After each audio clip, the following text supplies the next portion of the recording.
All right, good evening, everyone. Welcome to the Georgetown University Center for Contemporary Arab Studies. I'm Osama bin Murshid, director of the center, and tonight's event is co-sponsored with the Institute for Turkish Studies.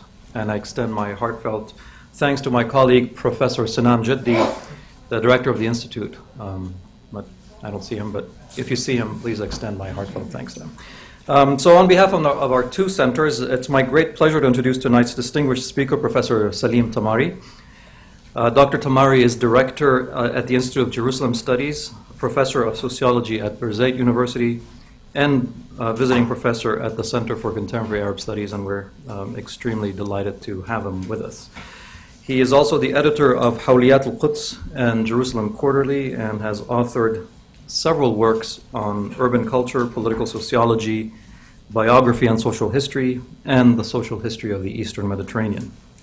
His recent publications include Jerusalem 1948, The Arab Neighborhoods and Their Fate in the War, Al-Quds al-Uthmaniyya, which I believe was translated into English as Ottoman Jerusalem, Mandate Jerusalem in the Memoirs of Wasif Jawahiriyya, Al-Jabal Dudd al-Bahr, also translated, I think, into two languages, right? English and French, The Mountain Against the Sea.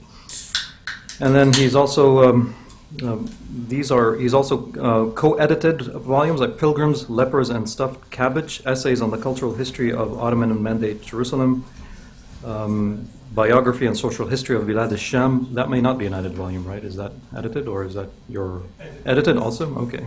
I'm trying to keep up with your copious amount of publications. Al-Jarad, The Intimate Life of an Ottoman Soldier. This was not an edited one. This is a book, right? Yes, so I got it. And then Family Papers, Studies in the Contemporary Social History of Palestine.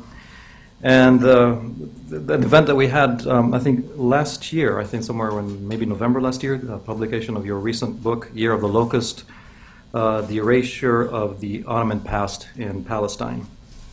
And tonight's talk by Professor Tamari on shifting notions of Ottoman ethnography in Syria is drawn from his larger current research project entitled Ottoman Mapping and Ethnicity. And I have to say, on a personal note, that when I approached Professor Tamari with the idea that he might give another talk this semester, he presented me with four simply fascinating and entirely different topics. And it was the most difficult part was to select one, but he had four stellar proposals to share with us, so I'm hoping we can encourage him to come back in the near future to give us even more of his superb findings. So please join me in welcoming Professor Salim Tamari.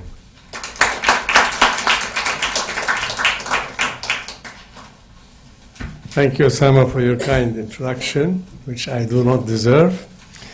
The title of my talk is Arabs, Turks, and Monkeys, and I hope there aren't many Turks or monkeys in this room. Actually, that's I did not mean that. The monkeys in questions are the Arabs, not the Turks, so don't get worried.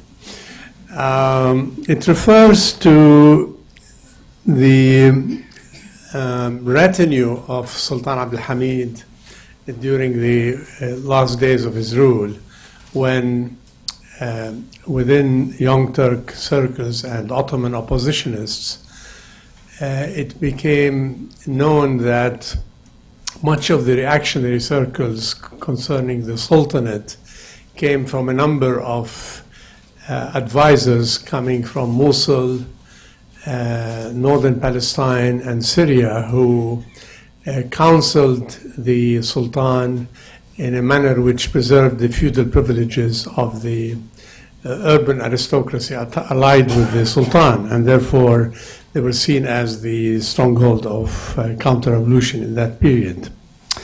So the frame of my talk is how the use of maps and military manuals in the later period of the Ottoman regime began to reimagine or rethink the way the center looked at the provinces, the Arab provinces in particular.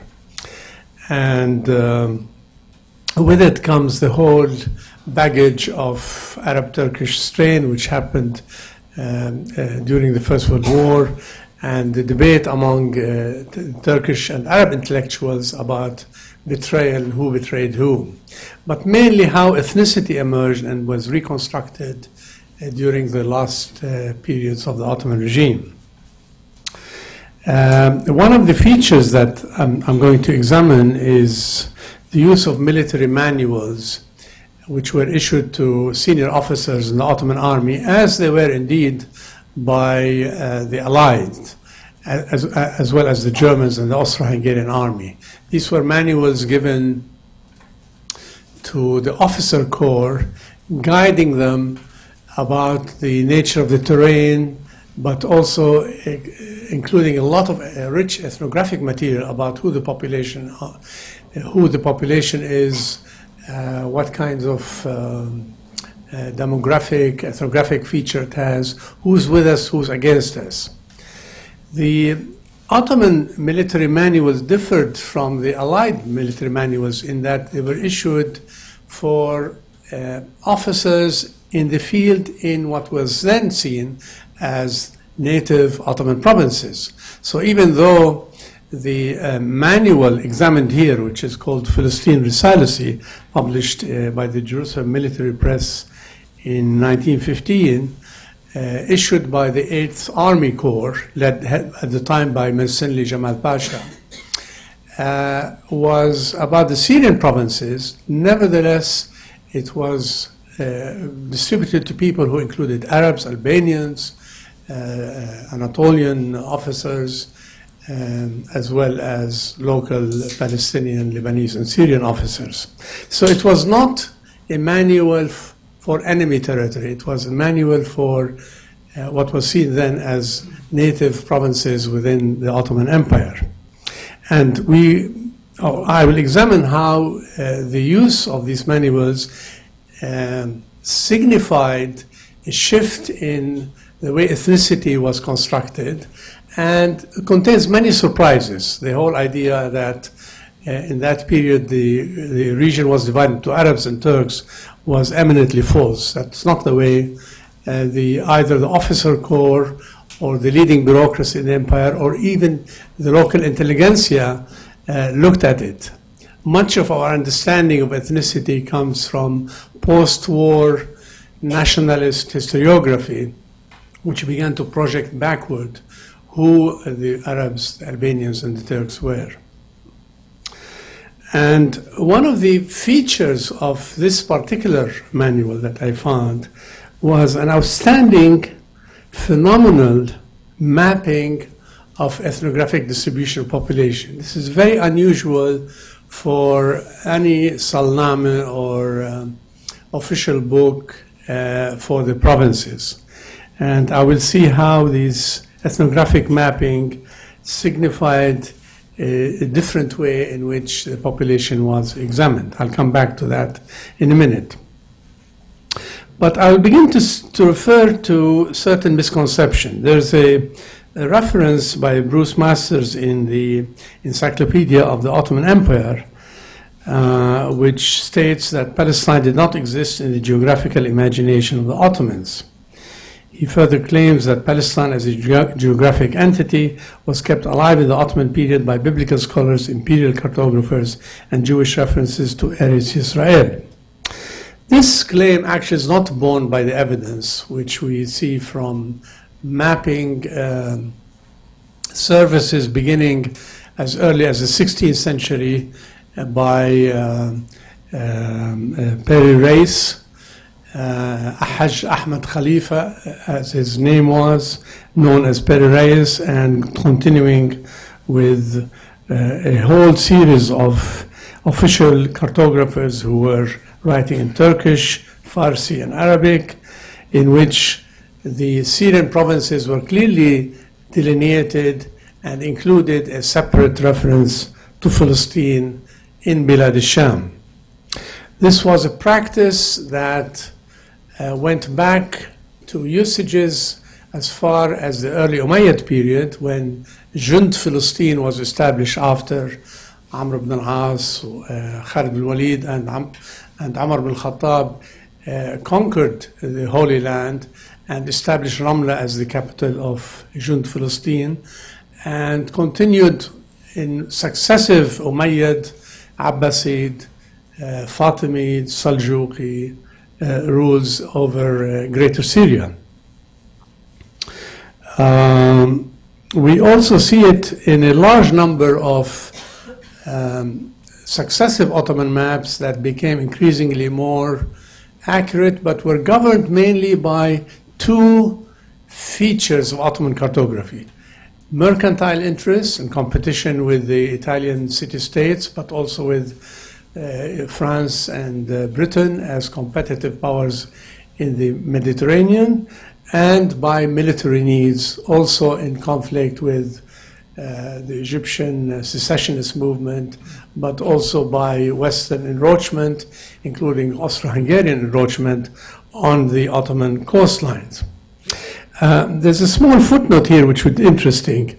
In 1840, the Sultan proposed with European blessing that a separate province in southern Syria be established, and that province, which would be called Philistine, would be annexed or given as an administrative booty to Muhammad Ali and Ibrahim Pasha, his son, in order to satisfy and preempt a future move by Ibrahim Pasha after the 1832 invasion of Palestine to Syria.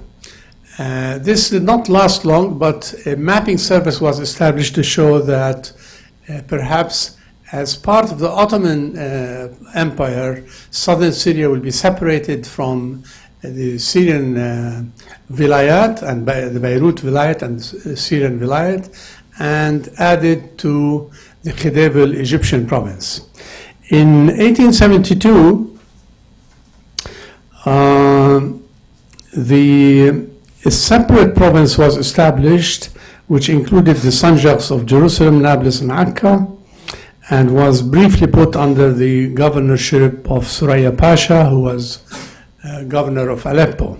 This lasted less than 6 months and was later abolished by Firman or Faraman by the Sultan. The gist of this very interesting development of establishing a separate province of Palestine was to do two things. First, to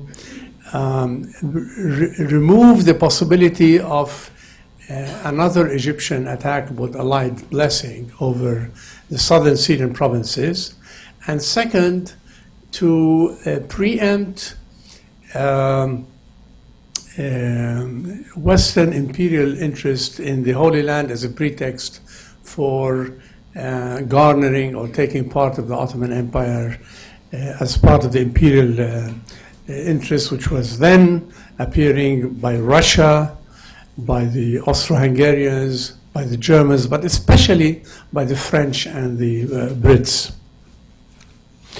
Now, the provinces of Syria, or Bilad al-Sham, or Sham Sharif, as they were called in Turkish, shifted gear all the time, beginning with the 16th century. But in the main, they included the Vilayat of Aleppo, Deir ez-Zor, Syria, or sometimes called Damascus, and the great coastal province of Beirut, which included the Jerusalem Sanjak, as well as Mount Lebanon and the northern district of Lebanon. Later on in the 1870s, the Mutasarrifiyya of Jerusalem, Qudus Sharif as it became known, was separated and made a separate province equal to that of Mount Lebanon, and was administered directly from Istanbul. And the reason for that was to accommodate the special focus on the Holy Land as an autonomous zone in Ottoman cosmology, but also to preempt, again, imperial interest in the Holy Land as a pretext for maybe a new crusade or incorporating under the rubric of protecting religious minorities the Holy Land. Ottoman cartography was highly sophisticated throughout this period. One feature of it is something you can see here in Washington, D.C.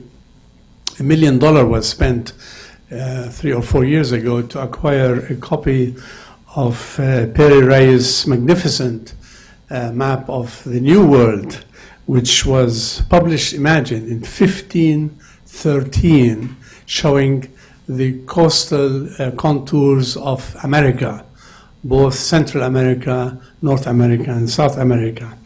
We don't know exactly how Pere Reyes acquired data, but it is said that he was in contact with officers who accompanied Christopher Columbus, many of whom were of Ottoman background, some apparently Algerian, Moroccan sailors who had substantial navigational expertise in the New World and who accompanied Christopher Columbus.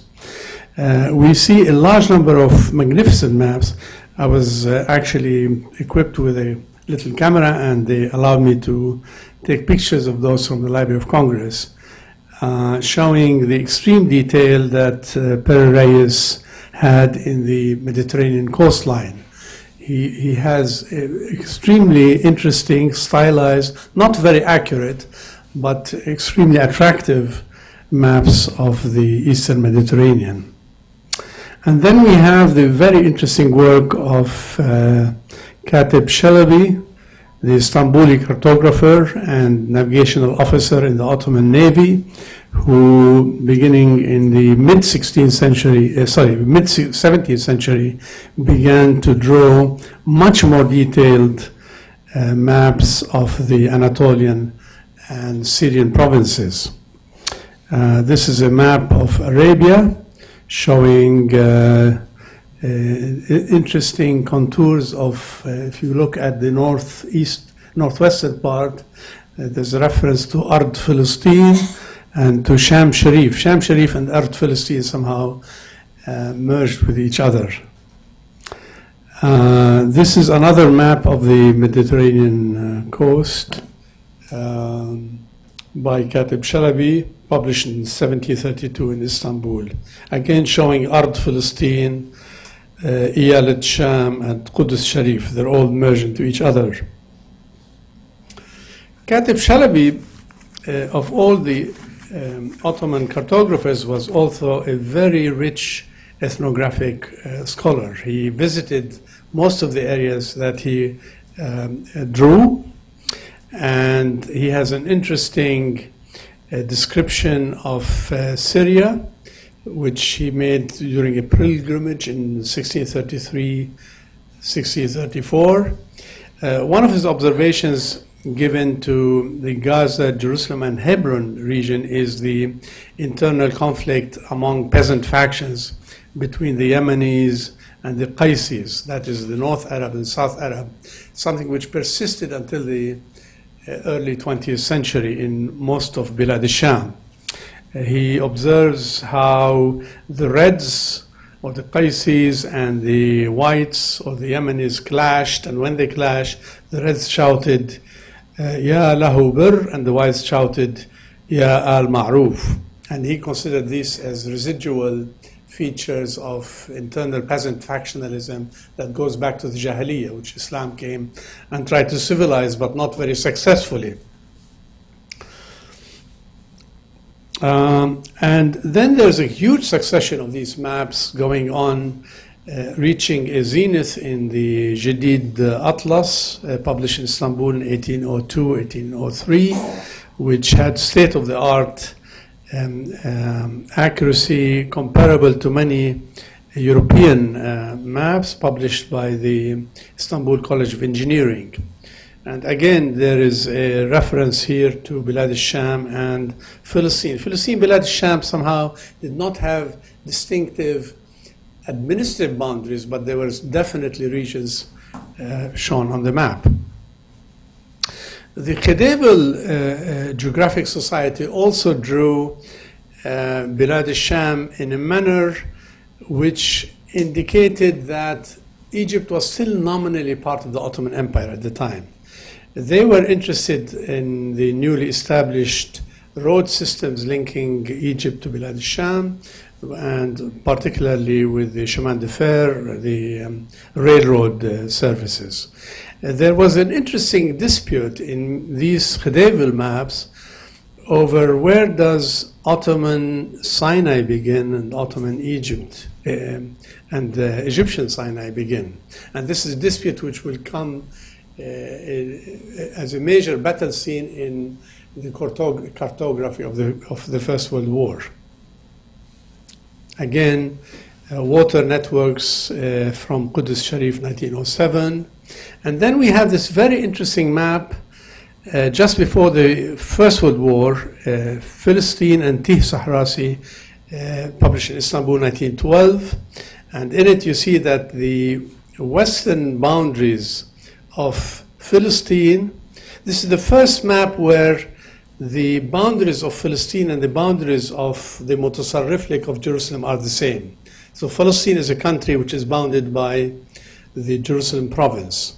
And the western boundaries of that province is Suez Canal. So at the heart of it is the Tih Sahrasi, which is the Sinai Desert. By the First World War, we begin to see extremely accurate maps for Nablus and Jerusalem. And the reason for that is because Palestine became the southern front. You see, you have 4 fronts. You have Gallipoli, the Dardanelles, the Caucasus front against Russia, the Iraqi front in, forgot what it's called, near Basra, Kut al-Amara, and Philistine, Jabhat Philistine, which was the Suez Canal and the Sinai.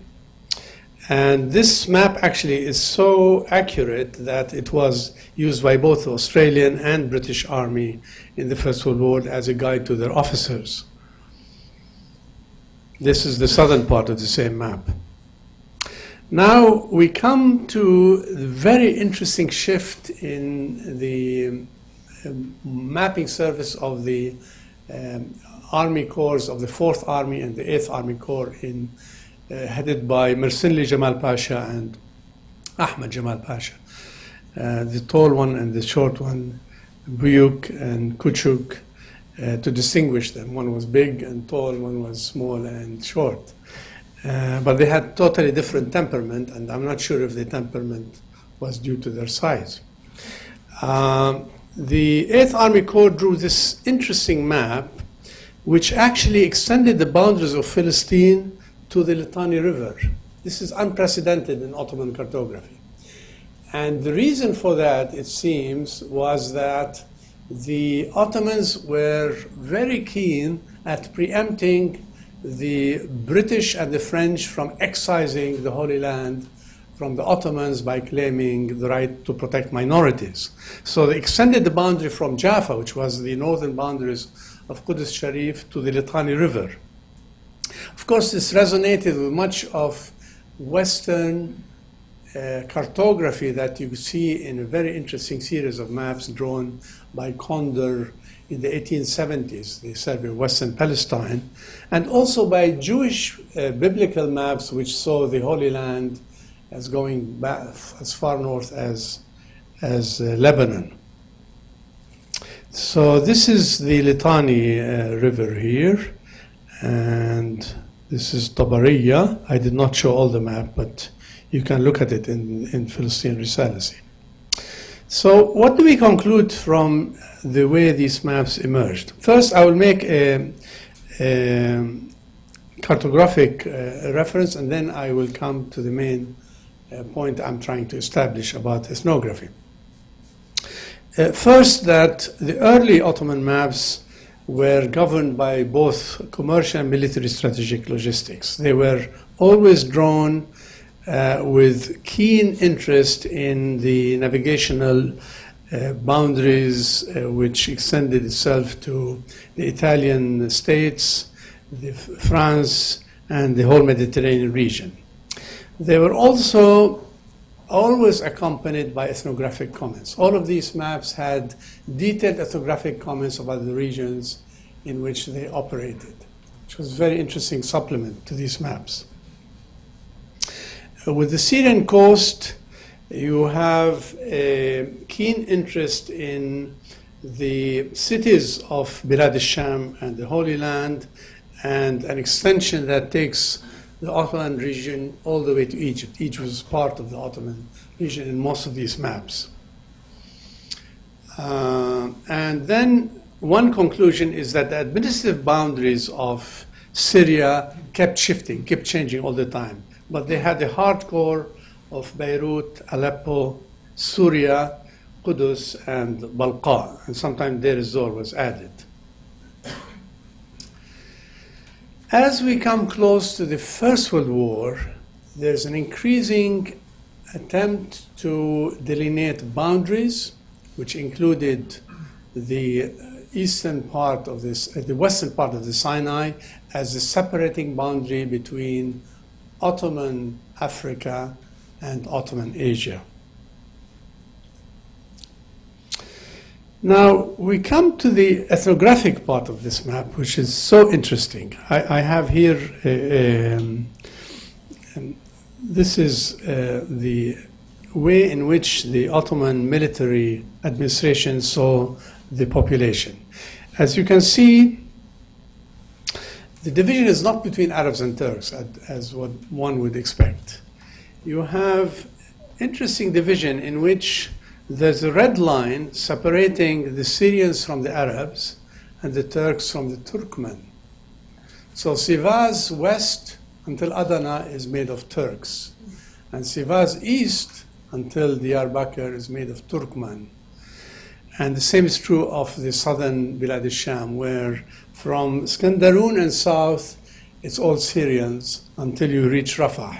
And then from Salt, not the river itself, from Salt to the east until you hit Mosul, these are all Arabs. And then in the middle, there are pockets of all sorts of circles, which includes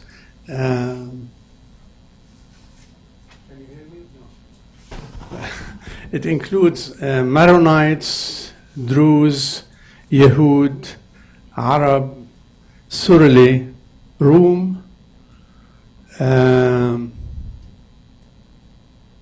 can't read this. Oh, this is Turk, Turkmen, Yahud, Turki, Ismailir, Mutawalli, and Nusayri, actually. So what's interesting about this is that there are pockets of ethnic and religious minorities that are surrounded by major ethnic national population boundaries. And this ambiguity has to do with the way in which the millet principle had been abolished officially, but still continues to have some ethnic regard by the Ottomans, but also signifies that national ethnicities has acquired some significance. But it is not the national significance that we attribute to the major division between Arabs and Turks. And what seemed to have guided the Ottomans in this regard is the way in which the population can be trusted or not trusted, can be organized and disciplined and civilized or not. So the idea is that and you can see this in the very interesting study made by Osama Maqdisi on shifting boundaries of Ottoman ethnicities in his essay on Ottoman imperialism. But also we see it in the references made in the oppositional press as well as the official press on who are our allies, who are our enemies, and in pedagogic approach to schooling of people in the outlying provinces. You see it, for example, in the work of, I have a senior moment with the Ottoman feminist writer who wrote the house on Khalid Adib. Khalid Adib was the advisor to Jamal Pasha on education in Syria and Lebanon. And she devised a plan on how the native population can be brought up to urban standards of Istanbul. Istanbul was the prototype of what cultural advancement would look like. And what's interesting in much of these writings is that the undeveloped peripheral provinces were not necessarily the Arab provinces, but they were Anatolian provinces, and those in Syria and those in Iraq. So that the Anatolian peasants were treated in the same way as a peripheral downtrodden frontier that has to be brought into the vision of the center, in the same way that the Syrian and Lebanese areas were. The other conception of ethnicity, which had to do with this developmental scheme, was that factionalism based on ethnic religious identity was always subject to manipulation by the colonials, by the Europeans. And therefore, it is our task to diffuse this ethnicity among the Maronites and the Druze and the Mitwallis in order to prevent the French and British imperialists from manipulating them as proteges of the capitulations. And we can do only this by citizen education and by making sure that they raise their standards through pedagogy, through the inculcation of notions of Ottoman citizenship. Ottoman citizenship was the solution to these disparities in Ottoman identities.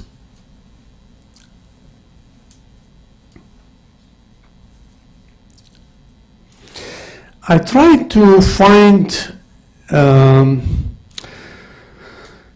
sources for how this military manuals evolved and why did they use these particular ethnic categories. And I spent a lot of time looking at French and British. I could not see the German manuals, who are very interesting, for the same period, and they tend to overlap somewhat with the Ottoman work, which is called Philistine Risalesi. Then I realized that there's one major source for this, and I was totally misguided because much of the ethnic cartographic vision of divisions among the Arabs and the Syrians and the Turks and the Mitwallis appear almost in exactly the same way in a very important work done by Mohammed Bahjat and Tawfiq Tamimi in the work, Salami type work called Beirut Vilayeti, which was published in 1917 in Turkish, in Beirut, and then translated to Arabic. What's interesting about this work is that it was published in Turkish by two Arab senior members of the Committee for Union and Progress, and then translated to Arabic. And what misguided me is that this work, which Philistine Risalesi is based on, was published after Philistine Risalesi. So how, it was published after it. So how could that work be based on something that came before it? And then I realized that Mohammed Bahjat actually was commissioned by, by Azmi Effendi, who was the governor of Beirut, to undertake a geographic survey of the Beirut province, which included the districts of Beirut, Akka, and Nablus, and to act as a Salami-type guide for government officials and men of learning. And that is the work which seems to have inspired Philistine Risalesi. Now, we don't know who published this military guide in 1915. Because it was published under the aegis of the 8th Army Corps, which was based first in Damascus and then in Jerusalem. It was headed by a man called Mirsinli Jamal Pasha, who replaced the Jamal Pasha's Safah, or the butcher, by Istanbul after a lot of complaints that Jamal Pasha was repressing the nationalist movement, was acting as a dictator, and was alienating the Arabs from any possible concordance, which would include a future Turkish Arab Federation in the Ottoman Empire. So he replaced him as a calming agent. And it was this man who commissioned the writing of these army manuals. Then I realized that the authors of the work known as Beirut Vilayeti were active officers in the Ottoman army, and there was no question in my mind, I'm speculating now, but I'm throwing this as a possibility, that these people must have been the authors of a work which was commissioned by the Ottoman army to examine the ethnic, demographic, geographic contours of Syria.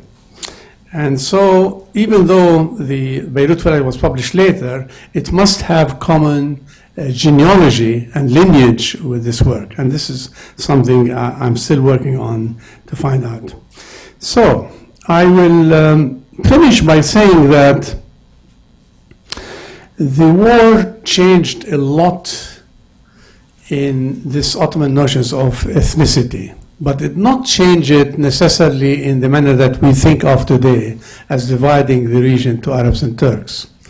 Arabs, as we know from Palmyra Brumit, were seen in the Anatolian provinces as people who were either Urban, as were later also used by the Syrian and Egyptian intelligentsia, Bedouins, or they were people who are fighting imperialism in North Africa, which is the Libyans against the Italians and the Egyptians against the British, or the Hijazis. And that notion of the Arabs as the Bedouins, the unruly crowds, or the anti-imperialists suddenly became the people of Hijaz who sneakily allied themselves with the Syrians and gave the stab in the back against the Ottoman army fighting on the four fronts. And what's interesting about this is that the word Arab began to merge with the Syrians at the time. And you can see it in the later published diaries of Ahmed Jamal Pasha, who begins to use the word Arabs and Syrians more or less interchangeably. But what's interesting is that even in this period, the Ottoman administration distinguished between Arabs and Syrians. And in fact, even after the high success of the rebellion led by Sharif Hussein and by the Syrian urban forces, much more Syrians and Arabs continued to fight until November 1918 with the Ottoman army against the Hijazi and Syrian leadership. So there was a rationale for this ambivalence and refusal to accept that the country is divided between Turks and Arabs, and that persistence that the Syrians are our people with us and the Arabs are the people fighting against us. And then, of course, the war happened, and all of this became engulfed in nationalist historiography, which began to look at the past in purely ideological grounds, dividing it between Arabs and Turks, as if it was existence from time immemorial. But this was definitely not the case. Thank you.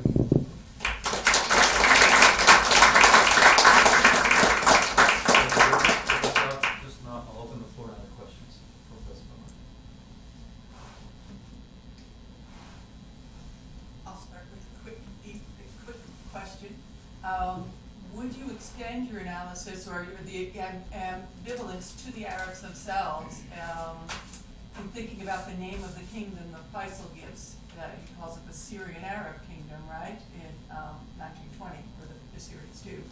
Is there a link? Do you think the Arabs shared that ambivalence as well? Well, by that time, the ambivalence was removed, but we have to remember that these ethnographic studies, if it's truly done by Tamimi and Bahjat was from Aleppo, and Tamimi was from Nablus. They were both senior officers in the Ottoman army. They were also leading members of the Beiruti CUP. They were very common among the intelligentsia to identify themselves as Ottomans and as Arabs. And what people forget is that Arabness was a phenomenon that was highly tolerated within the Ottoman Empire as something defining the ethnic identity of locals, of provinces.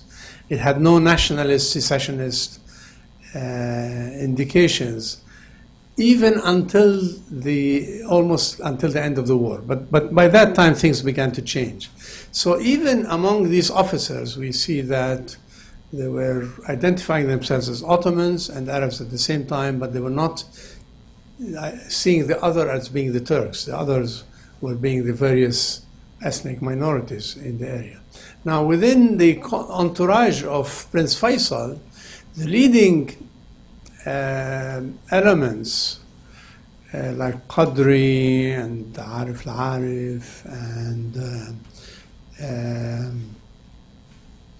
Askari, they were senior Ottoman officers, and their language was Turkish. They actually, this work was written by leading Arab intellectuals in Turkish for use by the Ottoman army officers, who were not necessarily Turks.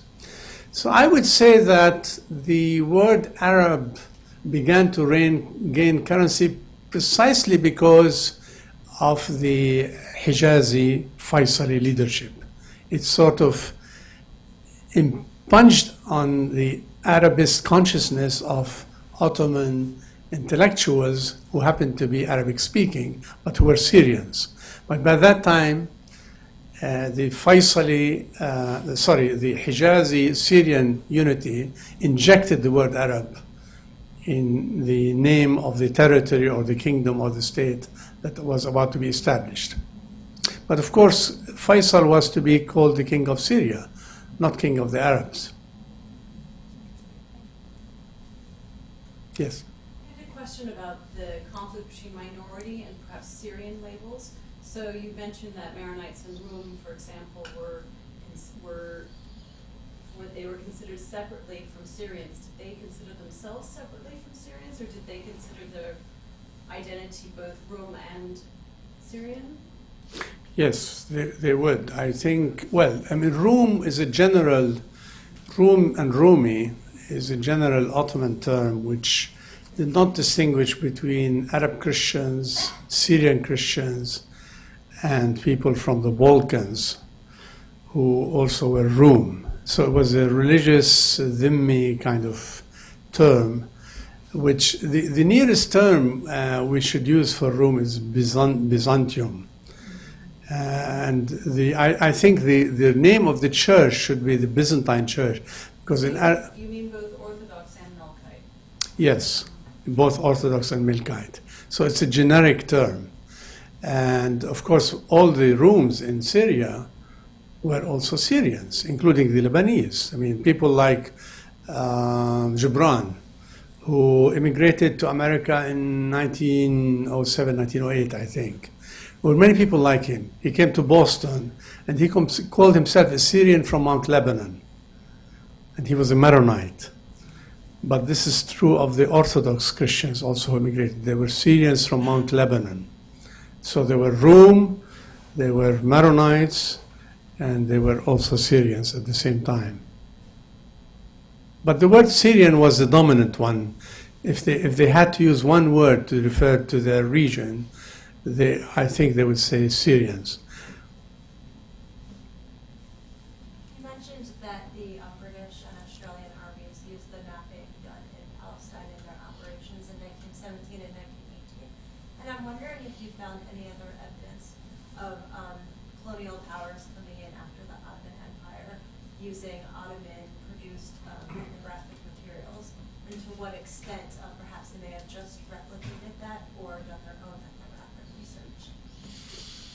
Well, the British and the French had extensive intelligence services operating in Syria and Palestine from the early 19th century. You have Jousson, you have Conder, you have Wilson, you have the Survey of Western Palestine, you have the Palestine Exploration Fund, and they had their own mapping services, which were operating with permission by the Ottomans.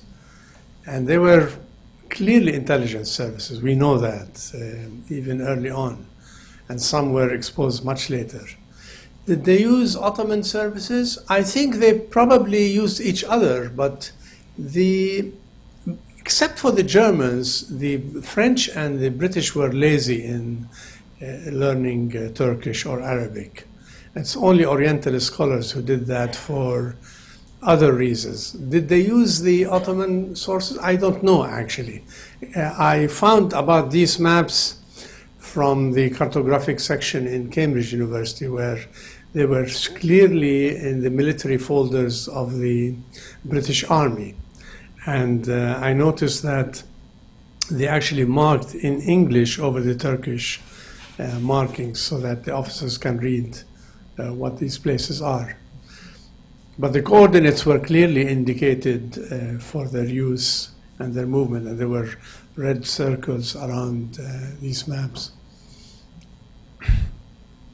Thank you, Salim. This was fascinating. I had a question about the sort of shifting nature of Turk and Arab as you go through, because as you were talking and explaining this, it made me think of Ibn Khaldun, and I can't believe it makes me feel like such a white Orientalist to bring this up.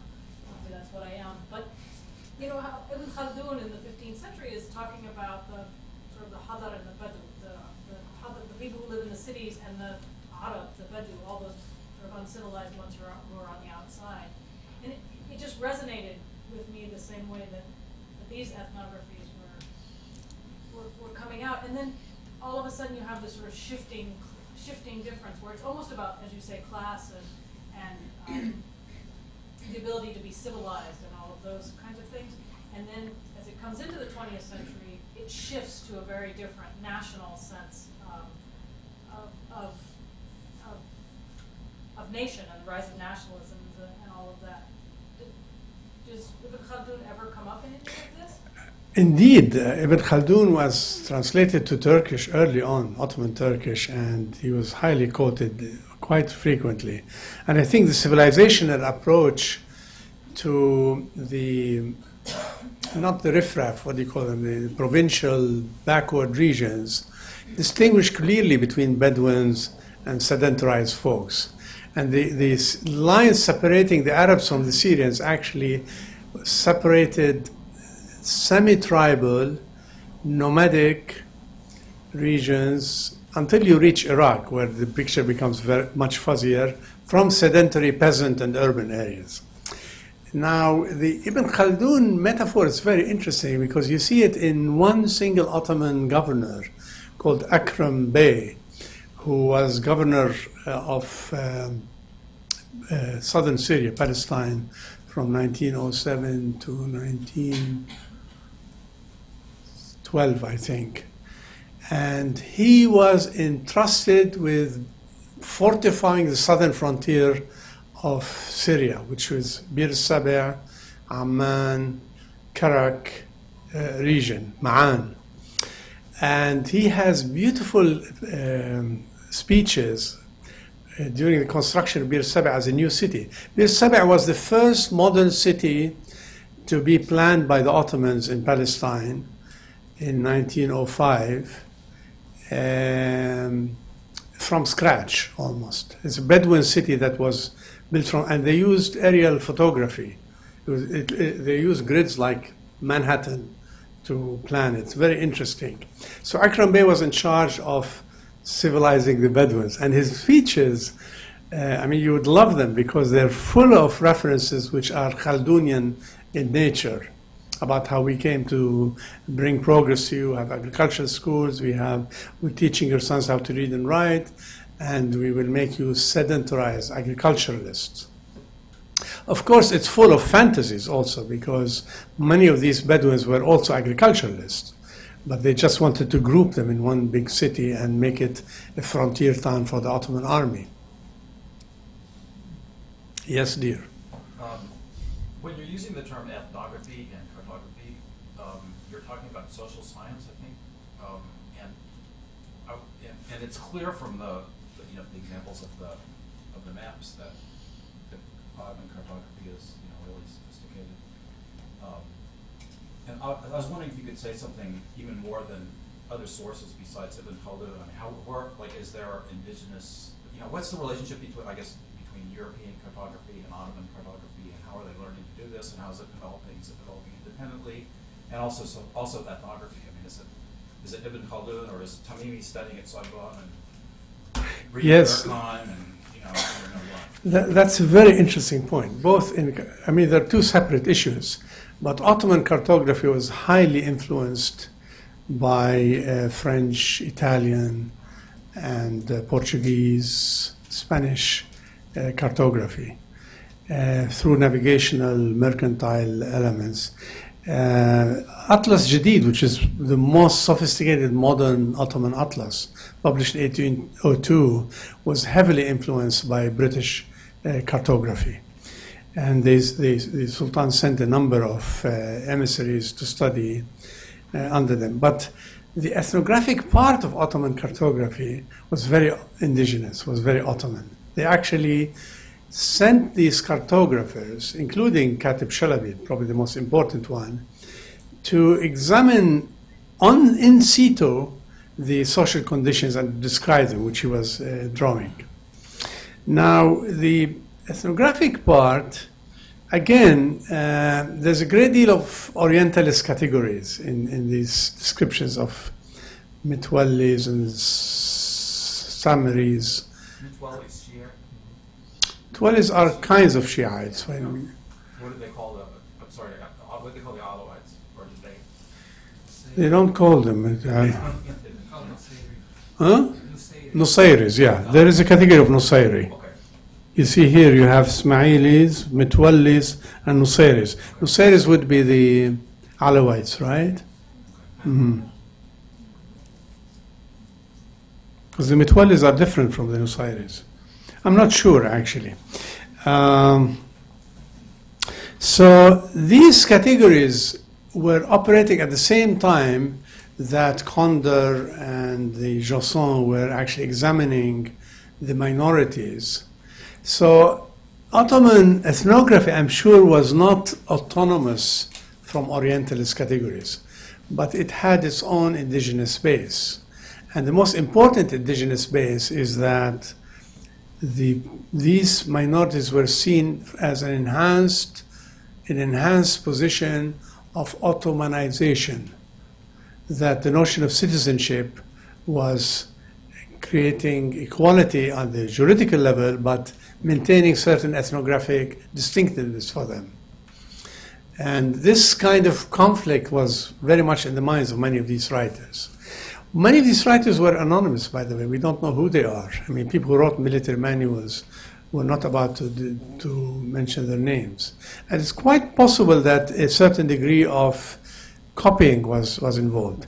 I consulted Adam Eldam, who was very interested in Boğaziçi, in Ottoman ethnography. And he claims that these manuals were entirely done under German, what's the term? German tutelage. And I think he's wrong, because I looked at Bahjat and Tamimi, and I see it's possible German influence there, but there's certainly a lot of local indigenous social investigation done by Turkish, Albanian, Bulgarian, and Arab scholars of their own native communities at the time. But they must have been influenced by these other studies. Yes? Yeah, just to follow up on this, there's an interesting Hungarian ethnographer working with the Rwanda Bedouins at this time, clearly with Ottoman permission and patronage, and produces one of the first ethnographies of Bedouins according to a modern scientific Alois Musil. Musil, yes, yeah, Musil. And so I'm just thinking, it didn't to think, well, what sort of communication is he going? Is he in with Istanbul? Because he, unlike the other ethnographers all the ethnographers here are working on this fault line, right? Bell, well, insofar as you want to call them ethnographers, Bell, T.E. Lawrence, and these sort of descriptions they're all invested in creating sharp ethnographic distinctions and categories that really rub up against the kind of story you're telling. That's slightly afterwards, but I'm wondering about Musil seems very interesting because he would be going through, and the military intelligence he's working for as a Hungarian officer would be aligned with the Ottomans, I would think. Yes. You mean as an Austro-Hungarian? Right. Is there any sort of conversation happening between these Western ethnographies that you can map? It's a follow-up on Ted's question, obviously. Certainly with the French and the British who were operating. I don't know enough about the Germans, actually, to answer your question, but the Germans had very solid ethnographic mapping of the Middle East. And a lot of it is, it's known, of course, but it's uninvestigated. Some of the best work on Ottoman Syria is today being done in German scholarship by Jensen and Stefan Weber and others. And these people are important because they know all the European language, but they also know Ottoman, Turkish, and German. So we are beginning to examine the German connection in this.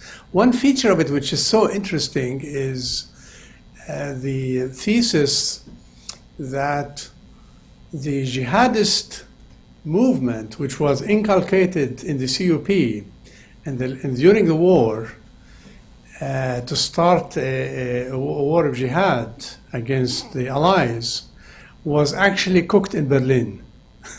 The German scholars invested a lot of time in creating a jihadist ideology against the Franco-British and Russian fronts using Islamic jihadist language, which was actually elaborated in Berlin by German Orientalists. There's a new book about this, which is interesting, called Jihad Made in Berlin during the First World War. There was a popular British novel from the 1920s called The Green Mantle, which is this told as an adventure story of British agents trying to stop the jihad, the German jihad. Yeah. If we are able to put aside the unequal relations of power between the rising nation state and the remaining multi-ethnic empires, if you look at these kinds of operations that we're discussing early on, even from the 17th century, they seem to be happening across the globe as, they've been this attempt to not only map territory, but also to categorize the populations in order to better control them, tax them, order them, etc. It seems to be, this is always taken to be one of the facets of the emerging new structures of the modern state. Right? And we can see that this is happening simultaneously in Europe and in the Ottoman Empire at about the same period. And the only thing that changes in the 19th century is probably this relationship of power. So I'm wondering if there's not a way of looking at these operations as a window into an intrinsic Ottoman modernity that is alternative or different from Europe, not necessarily influenced by Europe, but simply taking place within its particular context and simply falls to the wayside as a result of not only power relations, but the war and the fact that the nation state emerges victorious through the course of the 19th century, consolidating the early 20th century, as these multi-ethnic empires, they all fall apart. But it seems like they're imagining citizenship in their own way, but we're sort of saying, oh, this was influenced, but it didn't necessarily fit the mold of Europe, because that was sort of where everything was taking place. But maybe there's another way of looking at this. That indeed is a way to look at the Ottomans in the context of other multi-ethnic empires. We have in mind the Austro-Hungarians to some extent, but the Russians certainly, who had Asiatic, Armenian, Kazakh forces. And the Ottomans had this major problem that their modernity had to do with the centralization of the regime and disciplining of what they considered backward regions. So the civilizational experience of the Ottomans differed in that respect, in that it had to do with domestication of their own, whereas the French were domesticating the colonies and the British were domesticating the colonies. And this process of domestication, their own, had the problem of creating schizophrenia, because on the one hand they were fighting in the name of Ottoman citizenship for everybody, but somehow at the core, who was the highest ring on the ladder? And this is something that Shukru Oniglu examined in a very interesting way. And I'm going to quote him on this. He says, the problematic of dealing with the provinces which included backward Turkish regions. And he says, the Young Turks refrained from formulating a nationalist theory involving race during the formative years of their movement. There's little doubt that this was because in the Darwinist racial hierarchy, Turks were always assigned to the lowest ranks. So it was a Herculean process to create an ethnic hierarchy within the Ottoman Empire, in which the Turkish element had to be an exemplar, because even within Ottoman historiography, the idea of Turkishness was not definitely seen as a superior marker of culture. So, and that was one reason, by the way, why within this Ottoman Orientalism, there was no ranking of Arabs and Turks, but of sedentarized and non-sedentarized Bedouins, tribes, factional identities, and urban people. Now, Stambuli culture was superior not because it was Turkish, but because it was Stambuli. Because Istanbul was not a Turkish city, remember, in that period. The number of Turks in Istanbul in the 19th century was maybe 50% of the, at most.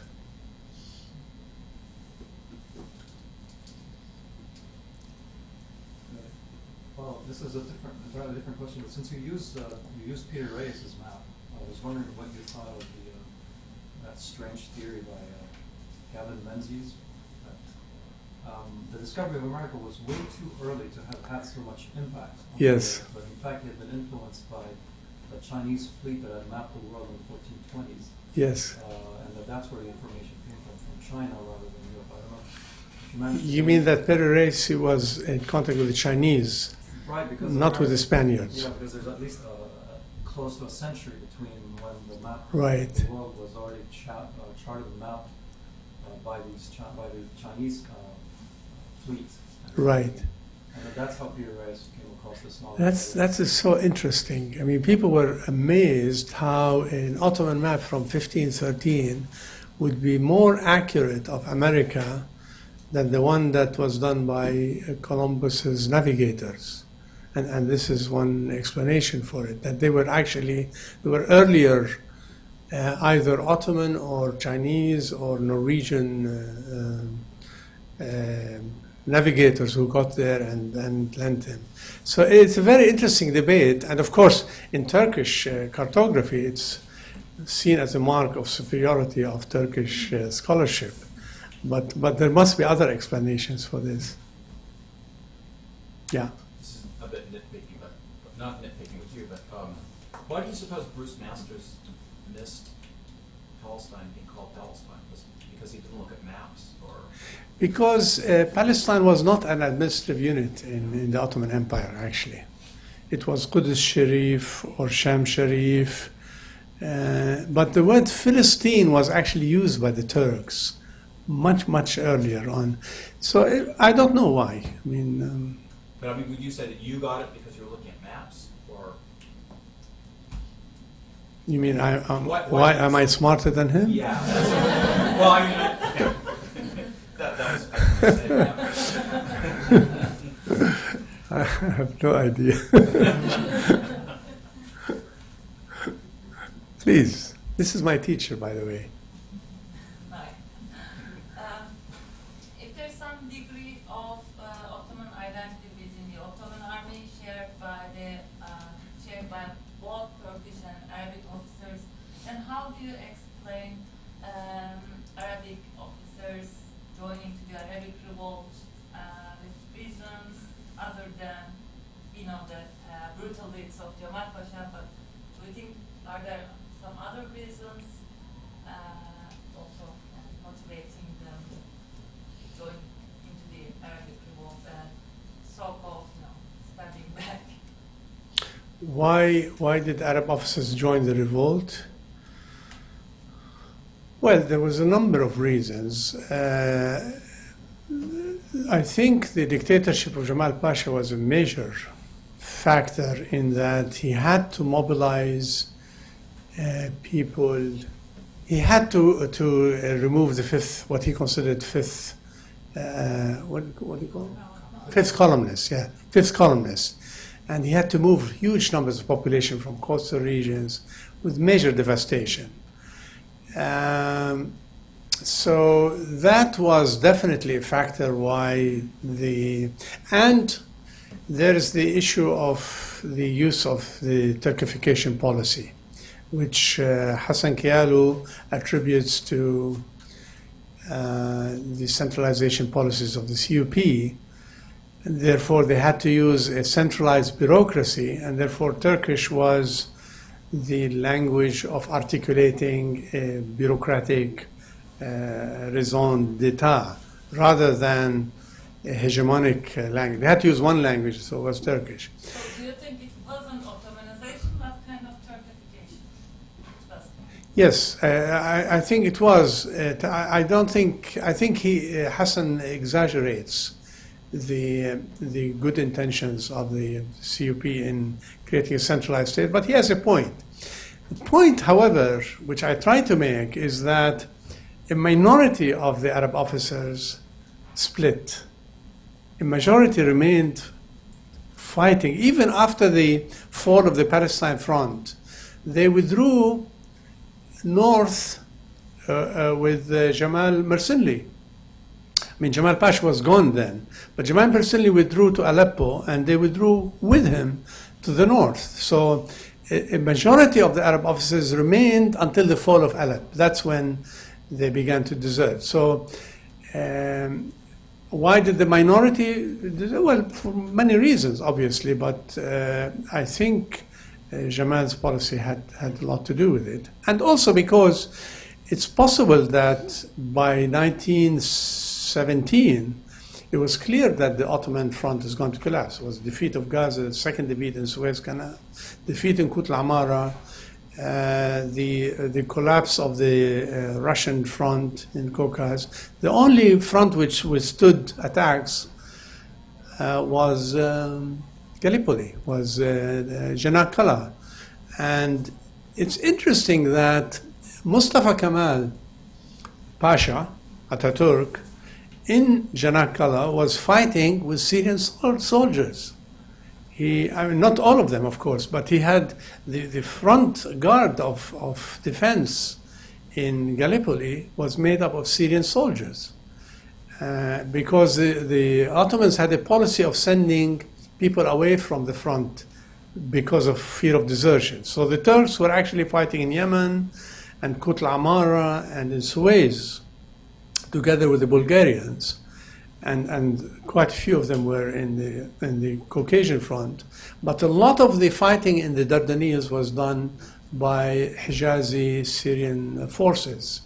And these people withstood the attack by the Australians, by the Anzac and the British forces. But then by that time, everybody became Turkish, and their names were forgotten. Salim, if I'm not mistaken, I think Jafar Askari and other officers may have joined Hussein because after they were taken prisoner in Iraq. Yes, and so true. It might be construed as an opportunist kind of group.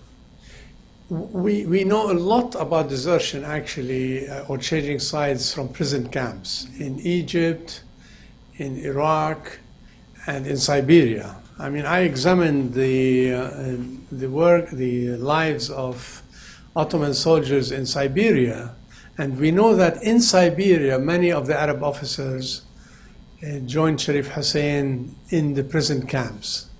And in that camp, it was the British in the south and the Russians in the north who actually gave incentives to the Arab prisoners to be mobilized against their Ottoman leadership. And not all of them joined. It's interesting that in Siberia, for example, a large contingent of the Turkish soldiers were Bolshevized. They became the leaders of the Turkish Red Brigades, as they were called then. And they were sent and many of them actually joined Mustafa Kemal to fight against the Greeks and the British, but as communist soldiers mobilized in Siberia. But you're right. I think we need to look at the prison camps as a pivotal experience in that period for Ottoman soldiers.